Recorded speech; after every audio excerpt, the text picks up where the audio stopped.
મહેસાણા ગામના ખેડૂતો ઉપવાસ પર ઉતરી ગયા છે। જી હા, ખેડૂતોમાં રોષ છે અને જેને લઈને તેઓ હવે ઉપવાસનો સહારો લઈ રહ્યા છે।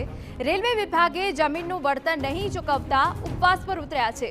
100 જેટલા ખેડૂતોનું સામૂહિક ઉપવાસ આંદોલન સામે આવ્યું। મહેસાણા તારંગા અંબાજી રેલ પ્રોજેક્ટમાં ખેડૂતોની જમીન સંપાદન કરાઈ। 5 મહિના જતાં વળતરની રકમ ન મળતા ખેડૂતોમાં રોષ છે। 10 દિવસમાં વળતર નહીં ચૂકવાય તો પ્રાંત કચેરી આગળ ઉપવાસની ચીમકી ખેડૂતોએ ઉચ્ચારી છે। અમે ખેડૂતો વારંવાર ઉઘરાણી કરી, 10 દિવસે જતાં 15 દિવસે અમે લેખિત અરજીઓ પણ આપી।